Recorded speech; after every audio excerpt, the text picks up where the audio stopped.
I wasn't even gonna do this video originally, but I realized that I kind of have to because there's a lot of people who are trying to set a narrative and it's getting out of hand. Disgusting!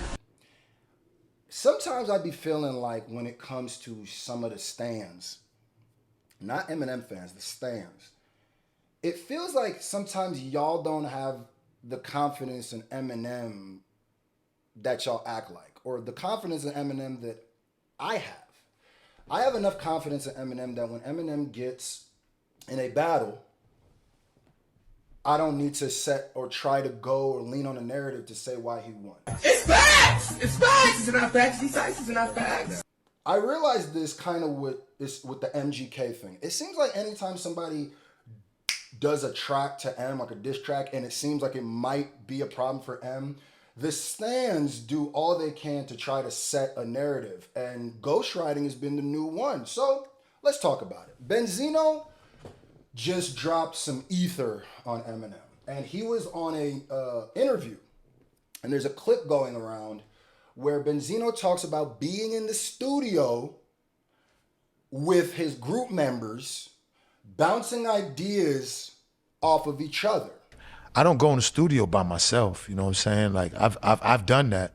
But for this, you know what I'm saying, I gotta bring my niggas with me and motivation and bounce shit off of each other and whatnot. Because number one, I've always been in groups. And I've always been in studio sessions where it was a gang of niggas. So when it's time to write a verse, there's always somebody there to get a line. There's always someone there to get a, you know what I'm saying, a verse. So you know what I mean? That's what's dope about hip hop. Right?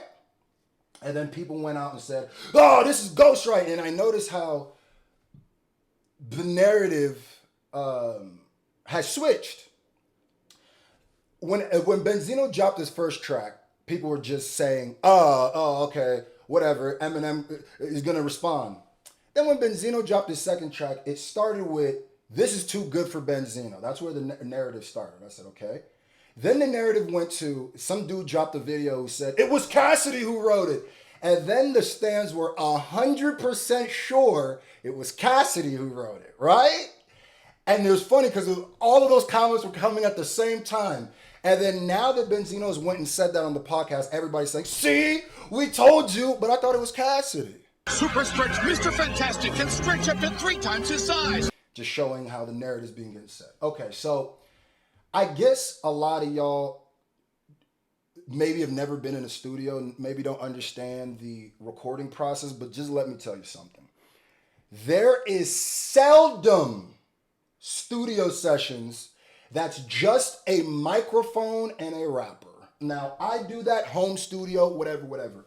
Majority of the time, there's at least a producer and some homies or some people in there. And guess what? They're bouncing ideas off each other. Actually, Dr. Dre is known to be such a perfectionist that not only does he bounce ideas off you, but he will tell you exactly how to deliver your flow, deliver your lyrics, and he'll make you do it over and over again till it's exactly how he said. In a 2009 interview, The Game described a session like this. If you get in the studio with Dre, you best be prepared to be there for a long time because he's gonna coach you word for word until he gets you to 100% where he wants it to be. But let's just go with the angle that being in the studio, Benzino's not saying that they wrote the lyrics for him. Benzino is saying that they were in there bouncing ideas off each other. But let's even go with that. Let's say that being in the studio bouncing ideas is now considered ghostwriting.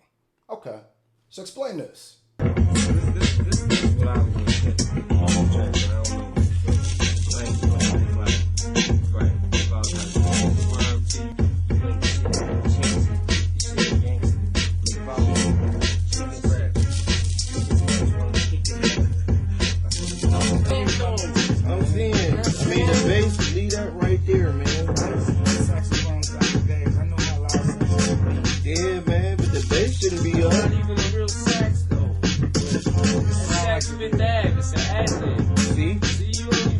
I cannot leave my lyrics around y'all.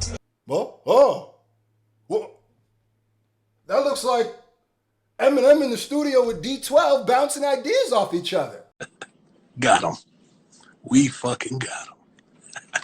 Not only that, but he's actually criticizing their lyrics, which could be causing them to change the lyrics. And they're actually talking about their lyrics back and forth. That's bouncing ideas. So by y'all logic, Eminem was ghostwriting, and if that little clip just showed that part, then one thing I can guarantee you is it went both ways. Hey, yo. Now, I'm not the one saying he ghostwrote. I don't think that's ghostwriting at all. I don't think Eminem ghostwriting. But if you're telling me being in a studio with people bouncing ideas off is ghostwriting, then you have to admit this is ghostwriting. And then what also you have to admit is you don't know for sure, at least on this D12 World album, who wrote what or who came up with what idea. I just want to know, what do we say here? Now, like I said, this is not ghostwriting to me. I would never consider this ghostwriting, so I would never consider M having a ghostwriter. But if you consider that ghostwriting, then this is ghostwriting. And another thing is people are using like the 1 minute clip that people are clipping and putting out on social media, what Benzino said, as the end all be all. But you know what's beautiful? Context. Because people are saying, he said that they gave it. There's a part where he said they gave him verses. There's always someone there to get a verse. No, bro. If you watch the whole thing, Benzino's saying that he's in a group, and at any time there's someone to jump in and give a verse of their own. And I've always been in studio sessions where it was a gang of niggas. So when it's time to write a verse, there's always somebody there to get a line. There's always someone there to get a verse. That means like we're doing a song and they jump in just like the way D12 rapped. Recording process, basically we just we keep it moving. Everything is like if the John came in here, he would start on something. And when he start on something, whether it's a chorus or a verse or the beat, whatever, we come in here, then we'll add our element to it. Whoever wants to jump on the track, jumps on the track. When there was a song and you hear the song you wanted to get on it, you jumped on it.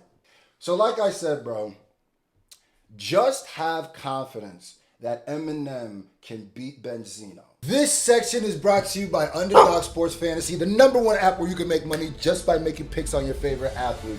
It's time for me to get y'all some money. Make sure you download the app. The link's gonna be in the description. Make sure you check the description. When you download it, use the promo code SFJ, my initials. And when you do that and you deposit $100, we're gonna give you another $100 on top of that. Free of charge. Today, my pick, they got Steph Curry for 6.5 first quarter points. I got him higher. Let's go. If you do not have proof, now, I will say this, if proof comes out that Benzino ghost wrote this, if Cassidy comes out and shows that evidence, if somebody comes out and said that there was ghostwriting to this, then I'll fully believe it, right? Then I'll go with the narrative. But saying somebody is not winning a rap battle because they have ghostwriters, but never actually proving they have ghostwriters is like stripping a UFC fighter of their title because you think they were on steroids, but never actually having to prove they were on steroids. We have to stop this, bro. I'm a huge Eminem fan. I could sit here and rattle off Eminem verses all day. All day. All the day. But one thing I will never do is create narratives or try to pander to have him win a battle.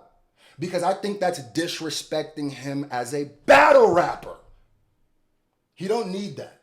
And all the people who are saying that, Benzino can't be when he has a ghostwriter, y'all must have been the same people. Because the funny thing is, before Eminem gets in a battle, everybody will tell you about he's the rap god, he's the greatest of all time, which I think he's one of the greatest technical rappers who've ever touched the mic. I actually believe that. I don't believe y'all believe that.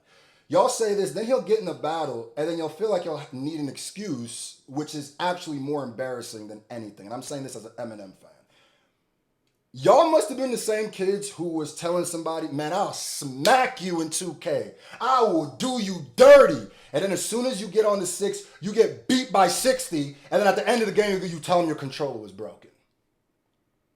Just let Eminem respond. That's all I ask. I'm judging this as fair. I feel like there's only a few people judging. Well, let me not say that. There's a niche of people who are already the Eminem panders who are pushing this as much as they can because they need the clicks, they need the views, and they know that the stands are going to come and eat it up. Now, I'm not like that. I don't care what you think about my opinion about a battle. I could care less, right? I didn't click on your video. You clicked on mine. I don't care. But what I'm saying is, I think Eminem has enough potency. He will never need me to make some sort of propaganda for him to win a battle. So I'm waiting for Eminem's response. I'm going to judge it. I'm going to be as fair as I possibly can be. And I suggest y'all do the same. Thank y'all for watching this video. Whatever you think, just remember, I don't really care.